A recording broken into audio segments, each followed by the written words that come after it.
तो suicidal attempt देखा जाए जीने की अंतिम कोशिश, व्यक्ति जीने के लिए ही मरता है, जीने की कोशिश के लिए मरता है।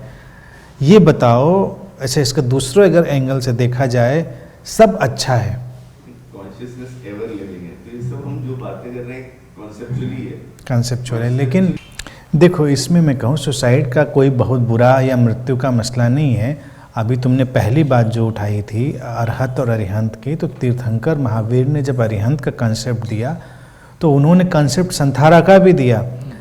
अध्यात्म के जगत में भारत में ही एक ऐसा कंसेप्ट है, बल्कि दुनिया में ऐसा कहीं नहीं, संथारा यानी कि कॉन्शियस डेथ। कोई व्यक्ति चाहे तो अपनी कॉन्शियस डेथ चुन सकता है, महावीर ने ये बात कही। लेकिन कॉन्शियस डेथ वो कोई विम नहीं है, एक झक नहीं है। इसलिए संथारा का पूरा मेडिटेटिव प्रोसेस है। कभी किसी व्यक्ति को लगे कि मेरा लाइफ का पर्पस फुलफिल हो गया है, I am fulfilled, I have done everything, so now I can live, ठीक है, तो उसके लिए उन्होंने कहा कि सबसे पहली चीज़ करुणा, करुणा का जो भाव है उसको ध्यान रखो कि तुम जाओ तो तुम्हारे जाने के बाद चारों तरफ शांति, सुंदरता और व्यवस्था हो ठीक ठीक। अगर वो एग्जिट किसी भी किस्म की हिंसा पैदा करती हो,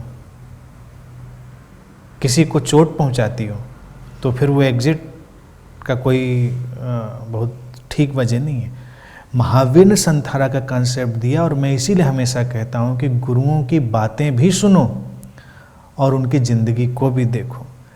उनकी बातों से ज़्यादा उनकी टीचिंग उनकी ज़िंदगी में होती है, जो वो जी रहे होते हैं। महावीर जैसा व्यक्ति अगर उसकी ज़िंदगी का कंसेप्ट देखोगे कितना अलग है, मैं तो बहुत पसंद करता हूँ उनके कंसेप्ट को। वो घर में है अपने, उनको भाव उठता है कि मैं जाऊंगा खोज पे, क्या होता है वो अल्टीमेट ट्रूथ, वो परम ज्ञान। बहुत कॉन्शियस सचेतन चुनाव है, कोई उत्तेजित चुनाव नहीं है। कई लोग तो अल्टीमेट ट्रूथ को ढूंढने इसलिए जाते हैं क्योंकि ज़िंदगी में बहुत परेशान हैं, चीज़ें ठीक नहीं, रिलेशनशिप ठीक नहीं है, गर्लफ्रेंड छोड़ गई है, पिताजी नाराज़ हैं, फाइनेंशियल स्थितियाँ ठीक नहीं हैं, सब कुछ गड़बड़ हो रखा है, सब शादी ठीक नहीं चल रही है, बिजनेस में घाटा हो गया है, तो चलो अब सत्य की खोज पे चलते हैं। सोचते हैं शायद वहाँ से कुछ ऐसा खोज लाएंगे जिससे ये सब ठीक कर लेंगे, पैच कर लेंगे, कुछ ऐसी चीज़ बना। आम तौर से बहुत सारे लोग ऐसे ही जाते हैं, मेरा तो यही देखना रहा है। इसीलिए बहुत बड़े बड़े बाबा लोग भी अपनी वही से बना के बैठ जाते हैं, जो घर गृहस्थी छोड़ के गए होते हैं। महावीर को बस भाव उठा कि क्या यही पूरी ज़िंदगी है, यही जो हम जी रहे हैं, और वो रॉयल फैमिली में। तो अपने पिताजी से कहा कि मैं जाऊं, जाना चाहता हूं, मैं खोजना चाहता हूं। पिताजी ने कहा, अरे बड़े इनसेंसिटिव व्यक्ति हो, मुझको छोड़ के जाओगे, उम्र हो गई मेरी। तुमने कहा ठीक। कुछ आगे नहीं उन्होंने प्रतिवाद किया, रुके रहे। फिर उनके पिता की मृत्यु हुई, उनका अंतिम संस्कार हुआ। वहाँ से लौटते थे तो अपने बड़े भाई से बोले कि पिताजी ने रोका था तो मैं रुका हुआ था, मैं जाऊं, क्या है जीवन के पार इसके। बड़े भाई ने कहा, अरे बड़े विचित्र आदमी हो, अभी अभी पिता की मृत्यु हुई, मैं अकेला हो गया, तुम मेरे साथ हो, तुमसे मुझे इतना सहारा है और तुम मुझे छोड़ के चले जाओगे। माँ बहन का ठीक नहीं गए, चोट नहीं पहुंचा सकते वो किसी को। इतना नॉन वायलेंट माइंड है, इतना अहिंसक चित्त है कि वो किसी को रत्ती भर चोट नहीं पहुंचा सकते। फिर वो रहते रहे, अपने अंदर उतर गए, बिना गए ही। मैं समझता हूँ ये महावीर से मेरी सीधी जो बातचीत है उसका मसला बता रहा हूँ। वो घर में ही ज्ञान को प्राप्त हो गए, उस अंतिम सत्य को। जब वो सारी चीज़ों को वॉच कर, इतना संवेदनशील व्यक्ति होगा तो यही होगा। तो जब उस अवस्था पे पहुंच गए तो लिटरेचर उसको अलग ढंग से कहता है, लेकिन मेरा देखना ये है कि वो ज्ञान को अल्टीमेट अवस्था को घर में ही प्राप्त हो गए, इसलिए वो बिल्कुल शून्य हो गए, एब्सेंट हो गए। उनकी उपस्थिति पता ही नहीं चलती थी, क्योंकि उपस्थिति तो ईगो और माइंड की ही होती है, वजन होता है उसका। व्यक्ति आइडेंटिटी, घर में आए तो भूचाल आना चाहिए हर व्यक्ति, और जितना इगोइस्टिक व्यक्ति होता है उतना ही घर को हिला डालना चाहता है कि पता चले कि मैं हूं, मैं आया हूं। ईगोलेस पर्सन होगा, कब आया गया पता ही नहीं चलेगा। लेकिन अहंकारी व्यक्ति कभी सामान्य नहीं हो सकता, उसको पता चलना चाहिए कि मैं हूं।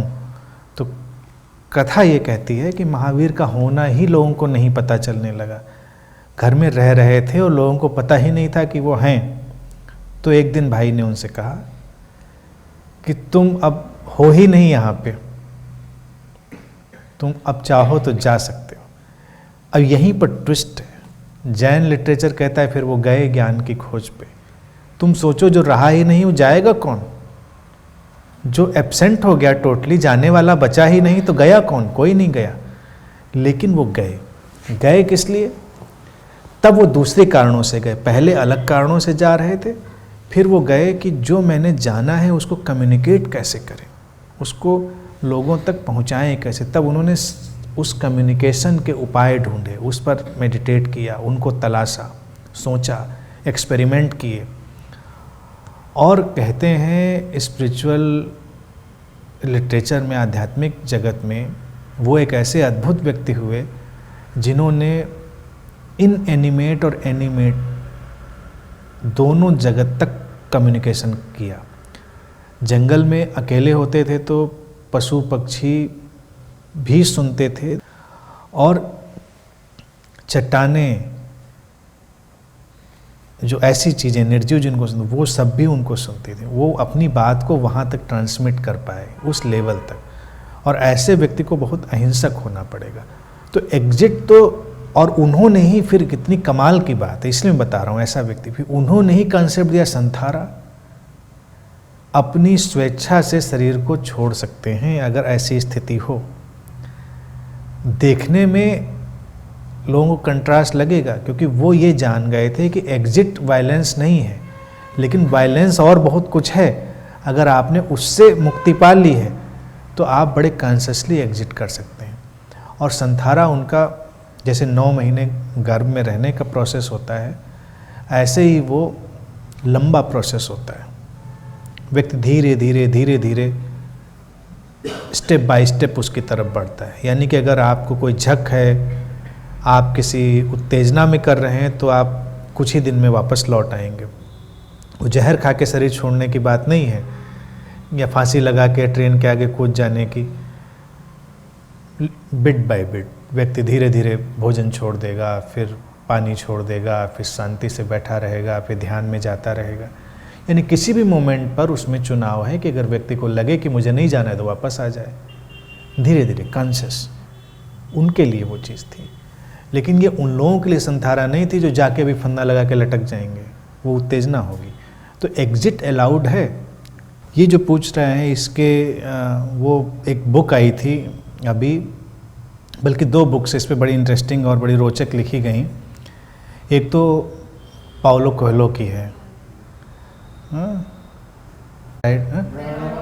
वेरोनिका डिसाइड्स टू डाई, और एक डॉक्टर थे कोई, उनकी बुक आई थी, वो बाद में अवेलेबल नहीं हुई। मैंने उसका एक्सट्रैक्ट देखा था। उन्होंने एग्जैक्टली यही कॉन्सेप्ट लिया था जो तुम पूछ रहे हो। वो कहते हैं कि उनको अवेकनिंग हुई इनलाइटनमेंट की, तो उसको शेयर करने के लिए उन्होंने फिर नॉवेल लिखा 9 स्टेप्स टू निर्वाणा,